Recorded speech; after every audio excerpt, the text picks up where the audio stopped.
Crime alert, डरना नहीं मिटाना है।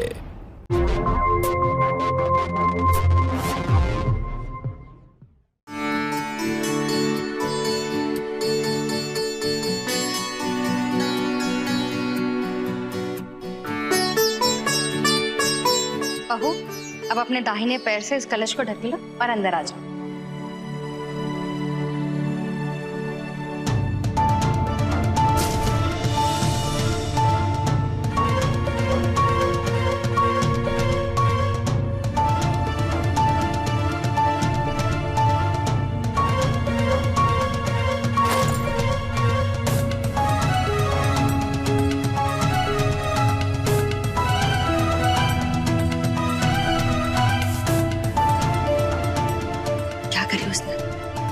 सब देख रहे, ठीक से चलो। अरे गायत्री, बहू के चाल तो एकदम ठीक नहीं लग रहे हैं। तुम्हें संभल कर रहना पड़ेगा।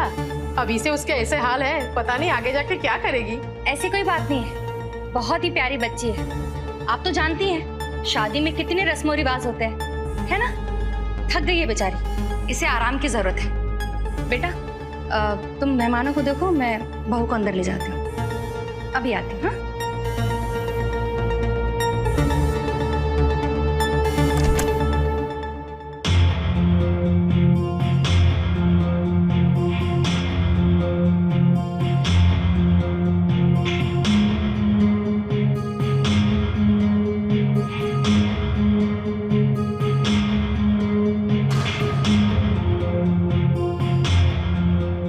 शराब पी है तुमने?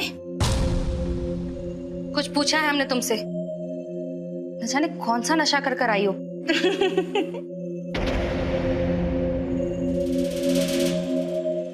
नशा, नाची नशा, नाची नशा। वैसे बहुत बेइज्जती करा चुकी हो हमारी। शांत हो जाओ, चुपचाप यहीं पर बैठो, बाहर मत आना।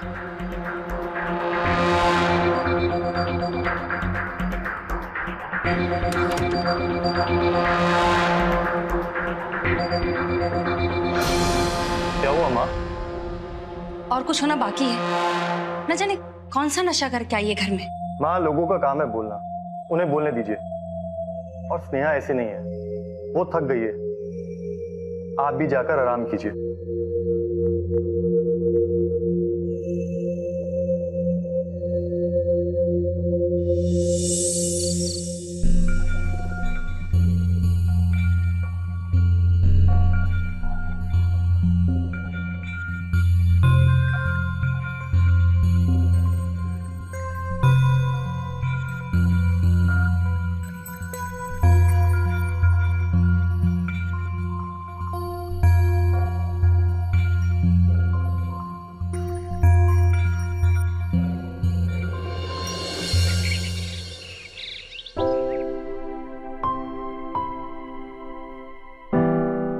गुड मॉर्निंग माँ जी।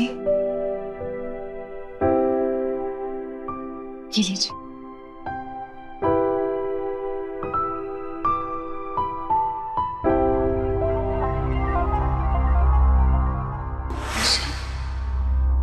माँ जी नशा?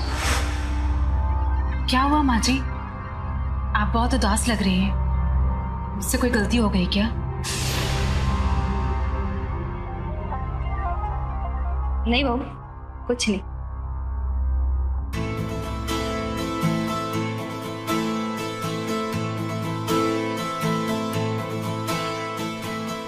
कैसी है खीर? अच्छी है ना? अच्छी है, बहुत अच्छी है। वाकई बहुत कमाल बनाई है।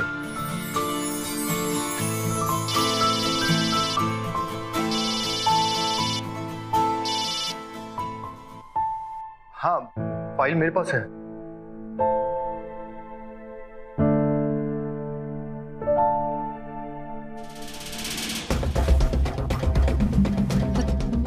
अच्छी है, खीर बहुत अच्छा।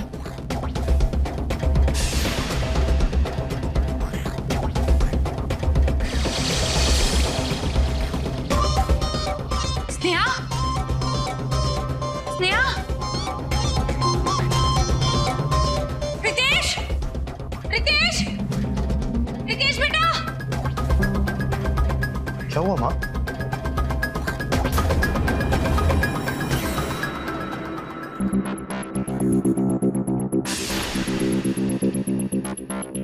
क्या हुआ माँ जी? माँ, माँ,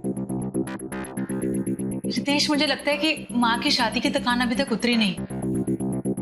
आइए माँ जी, मैं आपको रूम में ले जाती हूँ, आप थोड़ा आराम कीजिए। स्नेहा, तुम ये सब उठा लो, माँ को लेकर मैं जाता हूँ अंदर। ठीक हाँ, है। माँ।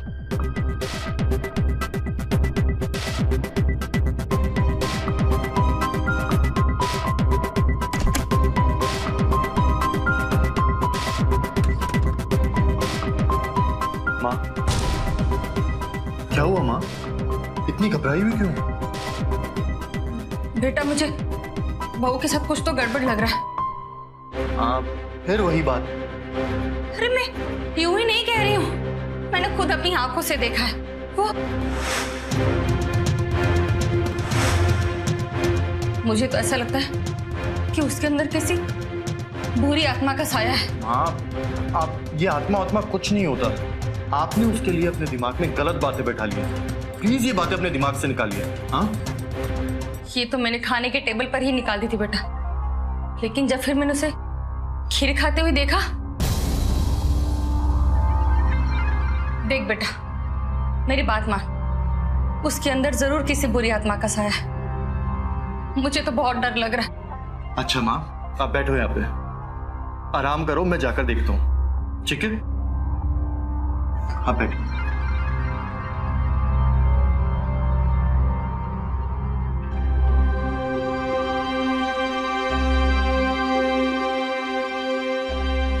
रितेश, माँ जी कैसी है? आराम करेंगे, जल्दी ठीक हो जाएंगे। मुझे तो बहुत टेंशन हो रही है उनकी, पता नहीं क्या हुआ। भगवान करे जल्दी ठीक हो जाए। तुम बिल्कुल टेंशन मत लो, वो जल्दी ठीक हो जाएंगे।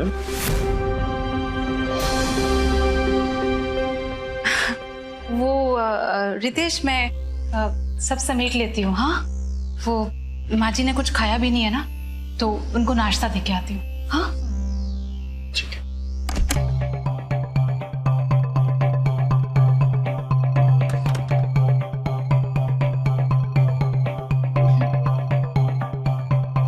माँ जी, आपने सुबह से कुछ भी नहीं खाया, थोड़ा सा फ्रूट्स खा लीजिए।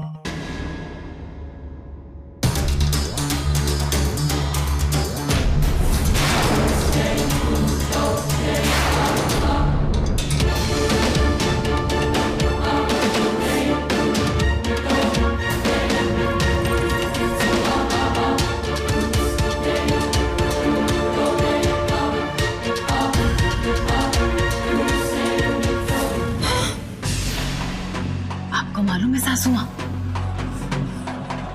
इस चाकू से और क्या क्या कट सकता है? चाकू से बहुत कुछ हो सकता है, बहुत कुछ हो सकता है, बहुत कुछ हो सकता है। बहू, बहुत कुछ हो सकता है, चाकू से बहुत कुछ हो सकता है।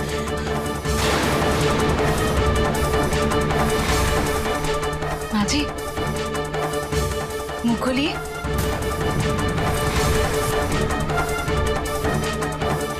माँ जी, फ्रूट्स खा लीजिएगा, और अगर और भी कुछ चाहिए होगा तो मुझे आवाज दे दीजिएगा।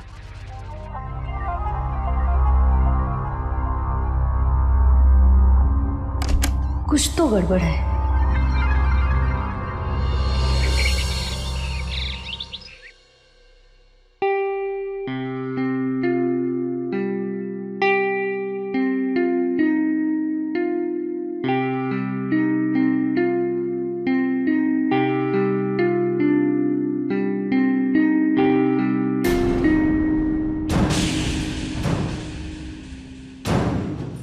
तुम्हारी हिम्मत कैसे हुई मुझे छूने की? हिम्मत मतलब? पति हूं मैं तुम्हारा। पति हो तो पति की तरह रहो। इसलिए शादी की थी क्या तुमने मुझसे? जब देखो पास आने की कोशिश करते हो। मेरे पास आने की हिम्मत मत करना, समझे? मुझे बिल्कुल पसंद नहीं है।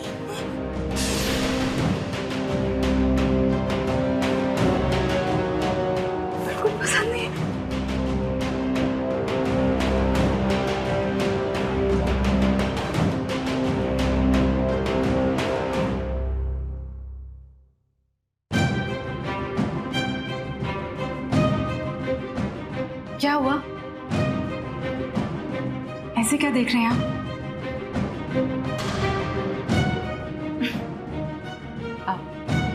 तुम रेडी हो जाओ, मैं तुम्हारे लिए ब्रेकफास्ट रेडी करती हूँ।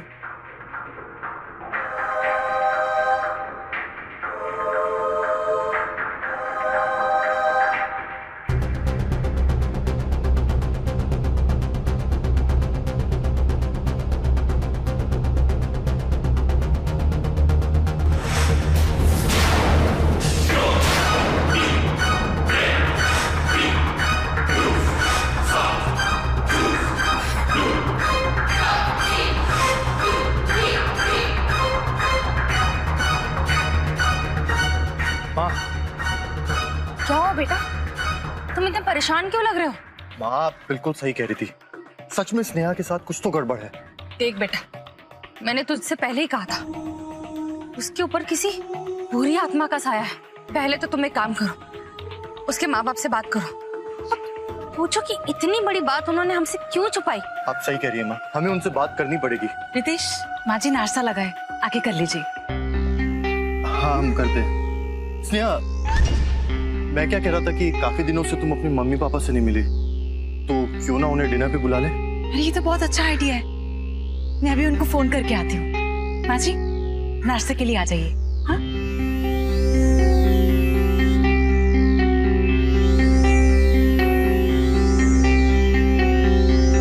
किसी भी आम इंसान का रोना, गुस्सा करना, डांटना, हंसना, ये उसके आसपास के माहौल या परिस्थिति पर निर्भर करता है। लेकिन जब किसी इंसान का बर्ताव परिस्थिति से परे हो, तब उसे नजरअंदाज करना एक भयानक परिस्थिति को जन्म दे सकता है।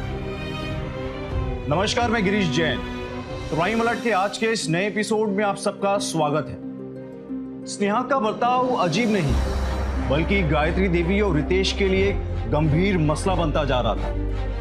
हर रोज स्नेहा का बदलता स्वभाव उनके लिए एक नई मुसीबत ला रहा था। क्या सच में स्नेहा के ऊपर किसी आत्मा का प्रकोप था? क्या सच में गायत्री देवी और रितेश की सोच सही थी? क्या स्नेहा के बर्ताव के राज को गायत्री देवी और रितेश ढूंढ पाएंगे, या स्नेहा का ये रहस्यमयी बर्ताव कोई और ही नई कहानी बयां करने वाला था? नई नवीली दुल्हन का ये बदलता बर्ताव आखिर किस नए जुर्म को अंजाम देने वाला था? आइए देखते हैं।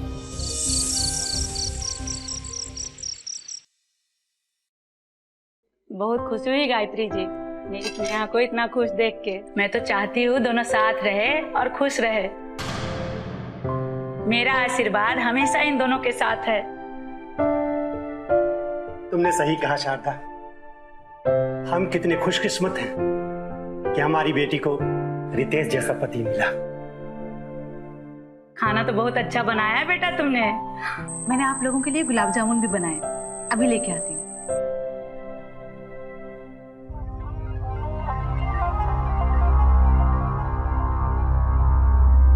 क्या बात है बेटा, सब ठीक है ना? हाँ मम्मी जी, पापा जी,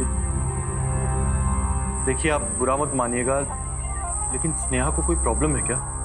प्रॉब्लम? कैसी प्रॉब्लम? हम कुछ समझे नहीं। स्नेहा जब से इस घर में आई है, तब से कुछ अजीब अजीब हरकतें कर रही है। ऐसे लग रहा है जैसे जैसे जैसे उस पर किसी बुरी आत्मा का साया हो। आप होश में तो हैं? क्या बोल रही है आप? हमारी बेटी में कोई प्रॉब्लम नहीं है, आप लोगों को सिर्फ गलतफहमी हुई है।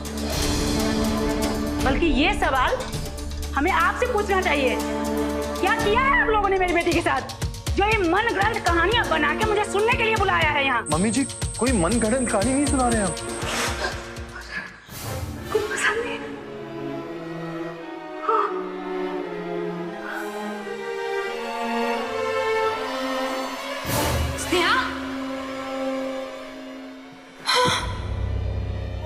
आपको मालूम है सासू माँ, इस चक्कू से और क्या क्या कट सकता है? अब बताइए, हाँ हम मनगढ़ंत कहानी बना रहे हैं? देखिए, जो सच है वो हमें बता दीजिए। मुझे तो बहुत डर लग रहा है कि कहीं वो मुझे मार न दे।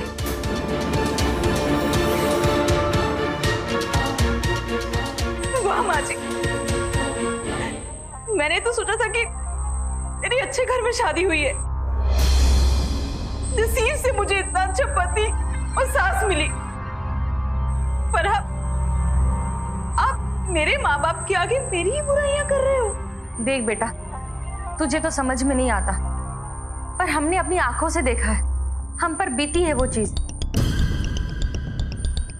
इसलिए हमने तेरे मम्मी पापा को यहाँ बुलाया। और अब ये हम पर इल्जाम लगा रहे। और क्या, सही सलामत बेटी दी थी हमने आपको, गड़बड़ आप लोग ने की है। क्या गड़बड़? हाँ, अरे ये तो रितेश है जो अब तक चुपचाप बैठा है। दूसरा कोई होता तो इसे अब तक मायके छोड़कर आ गया होता। अरे वाह माँ जी, वाह! आप तो अपने ही बेटे की तारीफों के फूल बांध रही हैं, मेरी कमी बता रही हैं सबको। अरे अपने बेटे की कमी बताइए ना। क्या कमी है मेरे बेटे में? हाँ, उल्टा चोर कोतवाल को डांटे, ऐसी बात कर रही हो स्नेहा तुम? आप तो रहने दीजिए माँ जी, पहले अपने बेटे का इलाज करवाइए, फिर मुझ पे उंगली उठाइए। इलाज? ओह, आप तो ऐसी नादान बन रही हैं जैसे आपको तो कुछ पता ही नहीं है। बेटा ये क्या बोल रही है? कैसा इलाज? माँ मुझे भी नहीं पता। बड़े भोले बन रहे हो तुम। सबको सच्चाई बताओ कि आज तक इन्होंने मुझे छुआ नहीं है। हम पति पत्नी जरूर हैं, पर अभी तक पति पत्नी बने नहीं। माफ कर दीजिए, मुझे ये सब बातें बोलनी नहीं थी सबके सामने, पर मुझे बोलने को मजबूर कर दिया गया है। तू रो मत बेटा, मैं इन सब को देख लूंगा। नहीं पापा, आप कुछ मत कीजिएगा, अब यही मेरा ससुराल है, बाकी की जिंदगी मुझे यही काटने दीजिए। देखा, इसे कहते हैं संस्कार, और आप लोग कहते हैं हमारी बेटी में प्रॉब्लम। अगर मेरी बेटी की आंख में आंसू का एक कतरा भी आया तो मुझसे बुरा कोई नहीं होगा। चलो शारदा। भाई साहब मेरी बात सुनिए।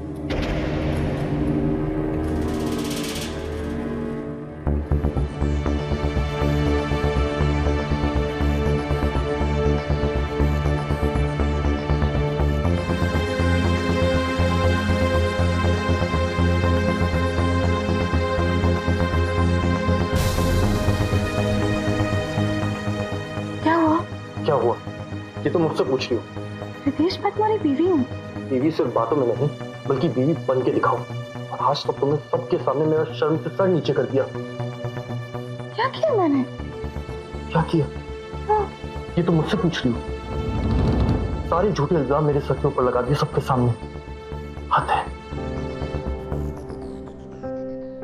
प्लीज गुस्सा छोड़ दो, उससे गलती हो गई, आगे से ऐसा नहीं होगा। अब देखो ना, तुम भी तो मुझे बोलते हो ना, तो सोचो मुझे कैसा लगता होगा। प्लीज ना, मैंने ये सब इसलिए किया था कि मुझे लगा तुम अपने मम्मी पापा को मिस कर रही हो, लेकिन तुमने तो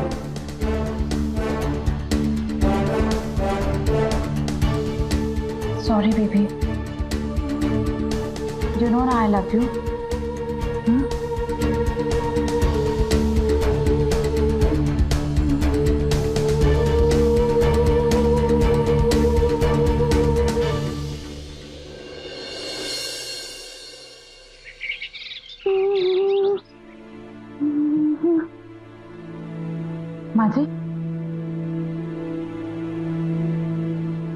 माजी, लाइए बुढ़िया, मैं छान देती हूँ।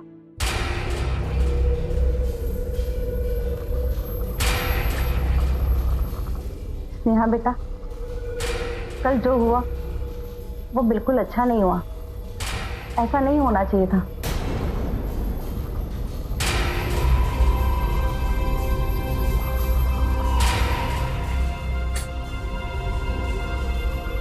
तुमने अच्छा नहीं किया बेटा।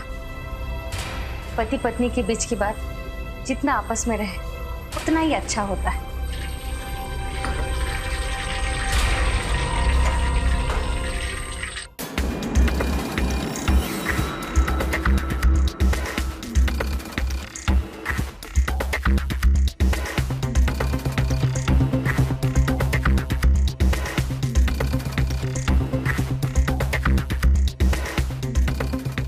सही कह रही है माँ जी।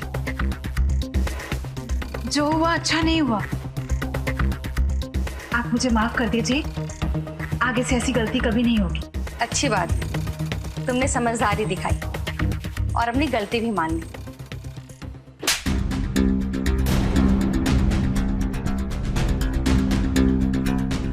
मुझे माफ कर दीजिए, मुझे माफ कर दो। क्यों क्यों? मैं माफी मांग रही हूँ। नहीं, मुझे माफ कर दो, मुझे माफ कर दीजिए। आगे से नहीं, मैं क्यों गलती मांग रही हूँ? हाँ?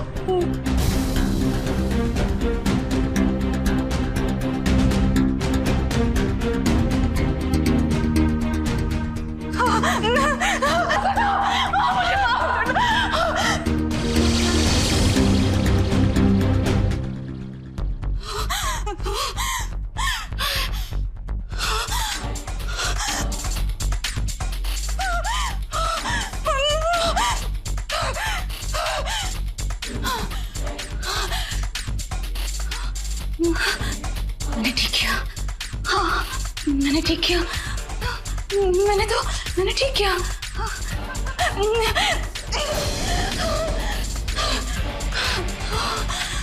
नेहा, तुम्हारी हिम्मत कैसे हुई मेरी माँ पे हाथ उठाने की?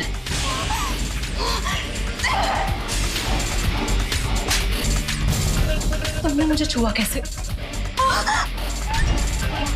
कैसे छुआ तुमने मुझे? चल, निकल यहाँ से, निकल। सुना नहीं तूने? निकल। तू भी आ गई?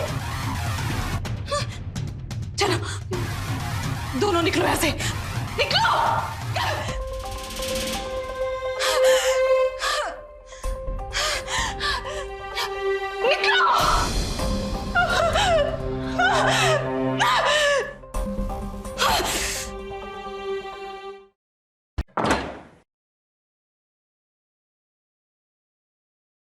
ये सब क्या हो रहा है माँ? अब हम क्या करेंगे?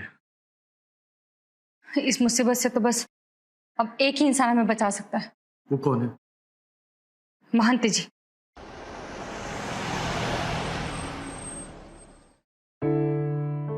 प्रणाम महंत जी। महंत जी, आशीर्वाद दीजिए हमारे बच्चों को ताकि वो हमेशा खुश और आबाद रहे। आयुष्मान भव। ओम सर्वेभ्यो देवेभ्यो नमः। ओम नमो भगवते वासुदेवाय। ओम नमो भगवते वासुदेवाय। ओम नमो भगवते वासुदेवाय। ओम नमो भगवते वासुदेवाय। ओम सर्वेभ्यो देवेभ्यो नमः। ओम नमो भगवते वासुदेवाय। ओम नमो भगवते वासुदेवाय।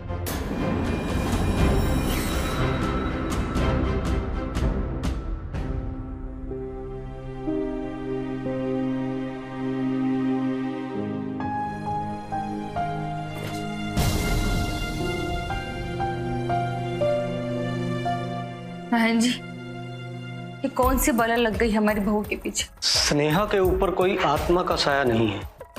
मेरी मानो तो गायत्री जी, स्नेहा को किसी अच्छे डॉक्टर को दिखा दीजिए। प्रणाम।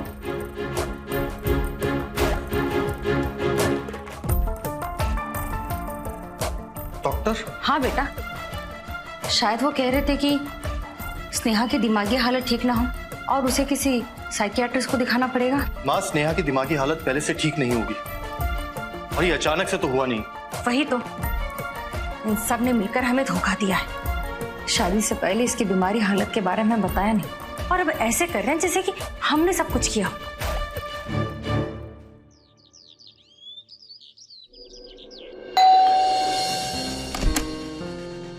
नमस्ते भाभी, रितेश है? हाँ हाँ, आइए ना अंदर। आप बैठिए, मैं चाय लेके आती हूँ। जी।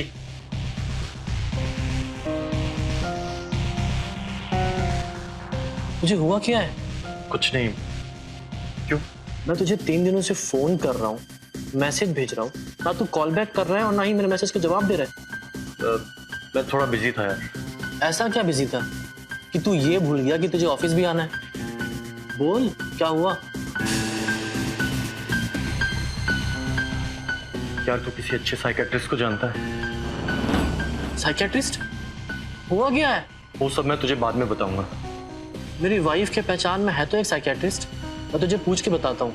रितेश, जरा किचन में आके चाय लेके जाना।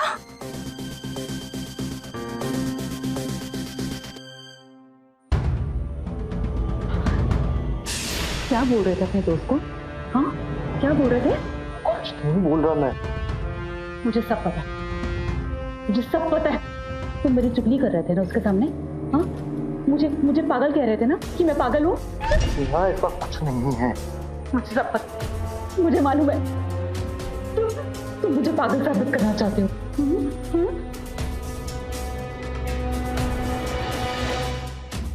मनोज बैठा है, उसके आगे तमाशा मत करो। अच्छा, तुम्हें दुनिया वालों की पड़ी है और मैं, मेरा क्या?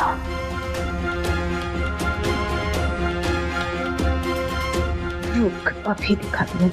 मनोज, मनोज, प्लीज मुझे बचा लो, मुझे यहाँ से ले जाओ, मुझे बचा लो। अभी क्या हुआ? ये लोग मुझे मारते पीटते हैं। प्लीज मुझे बचा लो। स्नेहा, स्नेहा ये क्या कह रही हो तुम? सच कह रही हूँ मैं। लोगों के सामने मेरी बुराई करते हो, मेरे पे इल्जाम लगाते हो। भाभी, भाभी संभालिए अपने आप को, आपको कुछ गलतफहमी हुई है। रितेश ऐसा नहीं है। नहीं मनोज, गलतफहमी मेरी नहीं। अगर मैं तुम्हें अपने कमर के निशान दिखाऊंगी ना, तो तुम्हारी गलतफहमी दूर हो जाएगी। तुम देखना चाहते हो? नहीं भाभी, भाभी नहीं, भाभी, भाभी नहीं, नहीं भाभी, नहीं भाभी, भाभी नहीं। प्लीज प्लीज मुझे इन लोगों से बचा लो, मुझे यहाँ नहीं रहना। प्लीज बचा लो। स्नेहा, बंद करो तुम्हारे नाटक। मनोज तुम जाओ यहाँ से अभी, मैं तुमसे बाद में बात करता हूँ। क्यों? अपने ऊपर आए तो अपने दोस्त को भेज रहे हो, और कब से पीठ पीछे मेरी बुराई कर रहे थे तुम। स्नेहा बस। मनोज तुम जाओ यहाँ से प्लीज। मैं जाता हूँ। स्नेहा ये क्या है? क्या कर रही हो ये तुम? मैं कर रही हूँ, ये सब मैं कर रही हूँ। तुम मुझे पागल समझते हो ना? हाँ, तुम मुझे पागल बनाना चाहते हो। तुम मुझे पागल बनाना चाहते हो। तुम मुझे पागल बन। स्नेहा, स्नेहा, स्नेहा। एक तरफ स्नेहा जिसका बर्ताव सबकी समझ से परे था, तो दूसरी तरफ स्नेहा के माता पिता का बर्ताव भी गायत्री देवी और रितेश को असमंजस में डाल रहा था। ऐसी क्या बात थी कि वो अपनी बेटी के ससुराल वालों से एक दूरी बना बैठे थे? क्या छुपा रहे थे वो लोग? ये चल क्या रहा था इस घर में? और इन सबके पीछे की मंशा आखिर थी क्या? आइए देखते हैं।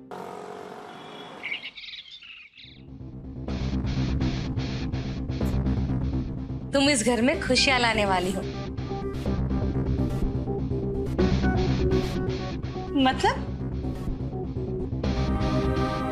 मतलब मैं दादी बनने वाली हूँ।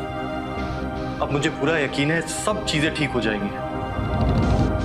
अब तुम आराम करो, हाँ, और बिल्कुल टेंशन मत लो, समझी? चलो चलो मुंह खोलो। बोला ना नहीं खाना मुझे। देखो स्नेहा, प्रेगनेंसी में ऐसा होता है, तुम्हें खाना पड़ेगा। चलो मुंह खोलो। कहा ना नहीं खाना मुझे, तुम्हें समझ में नहीं आता? पागल बना के रखा इस बच्चे ने मुझे। जाओ यहाँ से। ये क्या बकवास कर रही हो? मैं बकवास नहीं कर रही, ये बच्चा बकवास है। मुझे नहीं चाहिए ये बच्चा। क्या बोल रही हो स्नेहा? तुम ऐसे सोच भी कैसे सकती हो? एक बार ये हमारी जिंदगी में आ गया ना, तो सब सही हो जाएगा और तुम भी एकदम ठीक हो जाओगी। मैं ठीक हूँ, मुझे कुछ नहीं हुआ। कहा ना जाओ यहाँ से। मेरा दिमाग खराब मत करो, जाओ।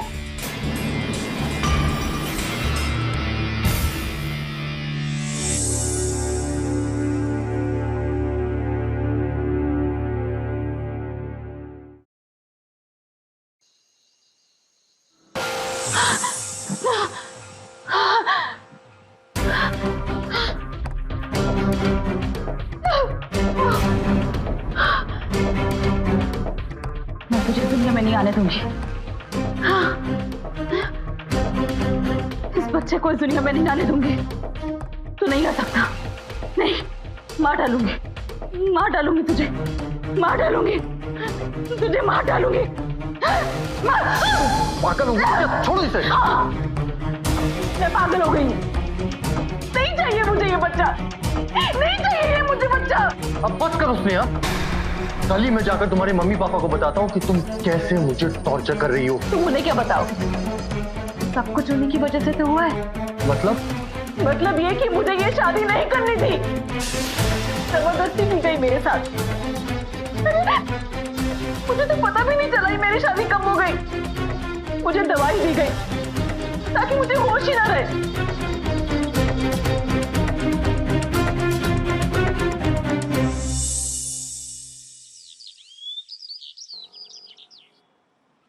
स्नेहा, स्नेहा,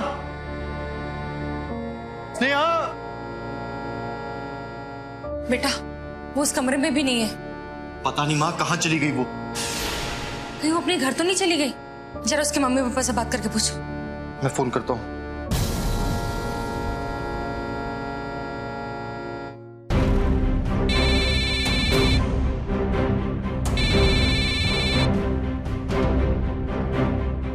फोन नहीं उठा रहे। एक बार दोबारा कोशिश कर।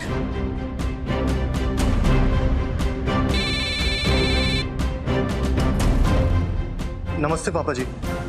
पापा जी, स्नेहा है वहां पे? नहीं, वो तो यहाँ नहीं है। अच्छा, सुबह सुबह यहाँ से चली गई थी, मुझे लगा आप लोगों को पता होगा। तुम्हारी पत्नी है, तुम्हें पता होना चाहिए वो कहाँ गई है। कहीं तुमने उसके साथ कुछ कर तो नहीं दिया? अब गायब होने का नाटक कर रहे हो। हम क्या करेंगे उसके साथ, वो कर रही है हमारे साथ। ढूंढो मेरी बेटी को। याद रखना, अगर वो नहीं मिली और उसे एक खरोच भी आई, मैं तुमको नहीं छोड़ूंगा।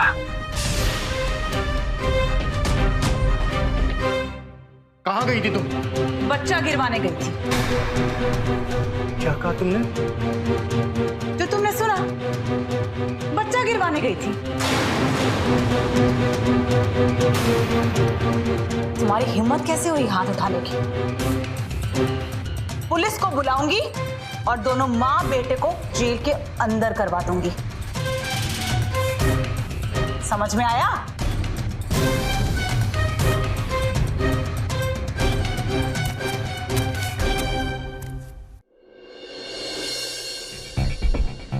बाहर आके क्यों बात कर रहे हैं? वो घर में बैठी है। अच्छा सुन, तूने स्नेहा की जो डिटेल्स डॉक्टर को फोन पर बताई थी, उन्होंने उसके हिसाब से रिपोर्ट तैयार की। ठीक, वो मेरी बीवी की दोस्त है, इसलिए ये काम आसानी से हो गया, वरना बिना पेशेंट देखे वो रिपोर्ट तैयार नहीं करती है। थैंक्स मनोज यार। क्या लिखा है रिपोर्ट में? यही कि उसकी दिमागी हालत कुछ ठीक नहीं है, इसलिए वो ऐसे बिहेव करती है। तुझे बहुत संभाल के रहना होगा मेरे भाई। और ये बात कंफर्म है कि बीमारी उसकी शादी के पहले की है। उसके माँ बाप ने तुझसे ये बात छुपाई है। मुझे पता है यार, मुझे समझ नहीं आ रहा मैं क्या करूं। वो बहुत खतरनाक होती जा रही है। प्यार से डील कर उसे, डॉक्टर के पास लेके जा। उसका इलाज शुरू होना बहुत जरूरी है। जब तक ये कुछ दवाइयाँ हैं, ये दवाइयाँ उसे देते रहना, लेकिन उसे डॉक्टर के पास हो सके तो जरूर लेके जा। डॉक्टर ने खासकर इस बात पर जोर दिया। ठीक है, ख्याल रख, मैं आता हूँ।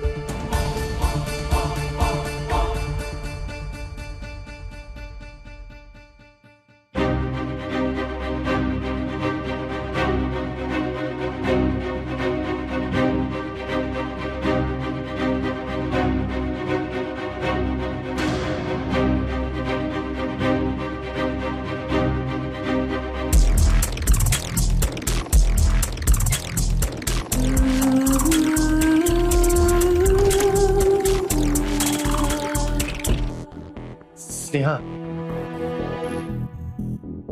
स्नेहा ठीक है, तुम बच्चे के लिए रेडी नहीं थी। तुमने जो किया वो ठीक नहीं किया, लेकिन जो हुआ वो ठीक है स्नेहा। इस सारी बात को भूलो। देखो, जो डॉक्टर ने तुम्हें दवाई दी है, ये दवाई ले लो स्नेहा। मैं नहीं लूं। स्नेहा प्लीज, प्लीज स्नेहा दवाई ले लो। प्लीज।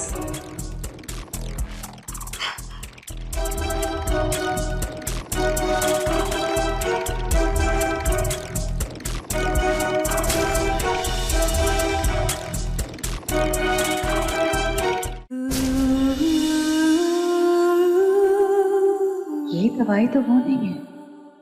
यूं अचानक हमें क्यों बुला लिया? सब ठीक तो है ना? पापा, मम्मी, ये लोग मुझे पागल समझते हैं।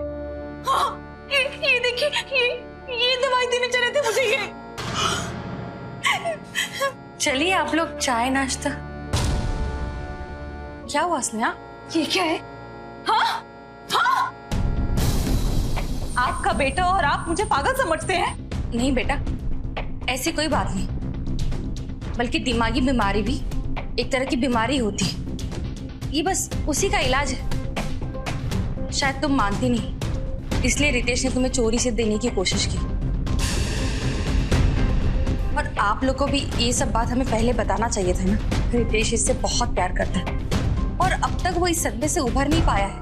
ओहो, अच्छा, वरना आप इसे घर से निकाल देते। जरूरत पड़ने पर वो भी करते।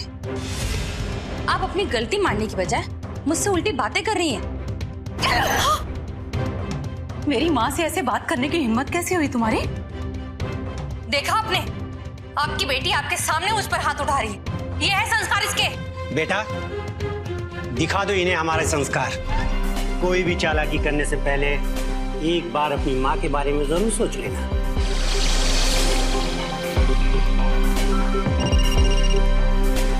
हेलो हेलो मनोज, मुझे 30 लाख रुपए की जरूरत है, अर्जेंटली चाहिए। इतनी बड़ी रकम? सब ठीक तो है ना? हाँ सब ठीक है, तू जल्दी से पैसों का इंतजाम करके घर पे पहुंच।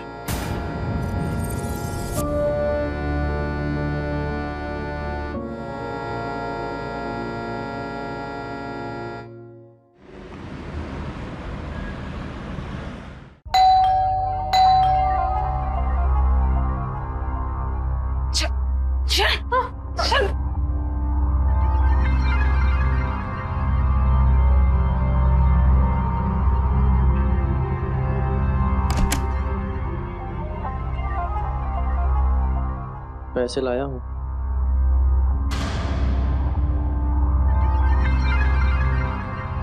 पकड़ो इसे।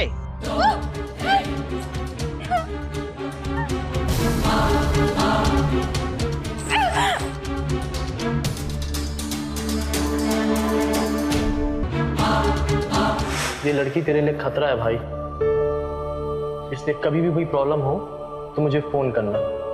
मैं तेरी बातों से समझ जाऊंगा कि स्नेहा तेरे सामने। ठीक है।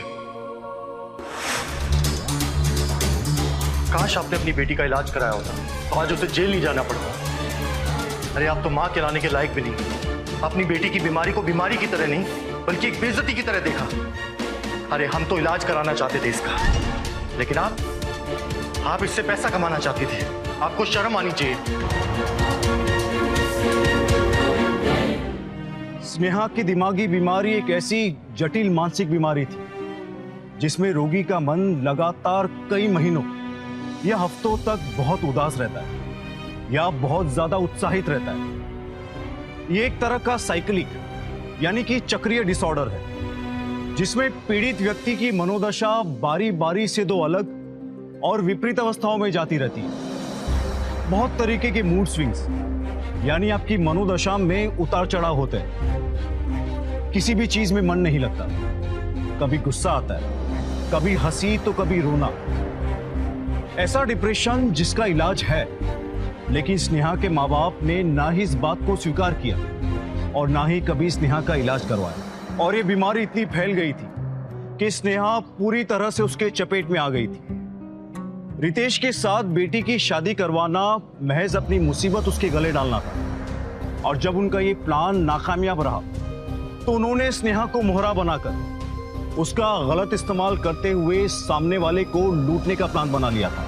अगर उसका सही से इलाज होता तो आज वो एक खुशहाल जिंदगी जी रही होती। दोस्तों, अगर आपके घर में या आपके आसपास कोई इस तरह की मानसिक बीमारी से जूझ रहा हो तो हमारी गुजारिश है आपसे कि आप बिना देर किए तुरंत उसका इलाज करवाइए और एक जिंदगी को बर्बाद होने से बचाइए। डिप्रेशन एक बीमारी है और उस बीमारी का चिकित्सक से सही इलाज करवाने की सलाह देते हुए अब मैं गिरीश जैन क्राइम अलर्ट के आज के इस एपिसोड से विदा लेता हूं। फिर मिलूंगा ऐसे ही किसी अपराध से अलर्ट कराती एक नई कहानी के साथ। तब तक be alert, be safe, crime alert, जुर्म के खिलाफ आवाज।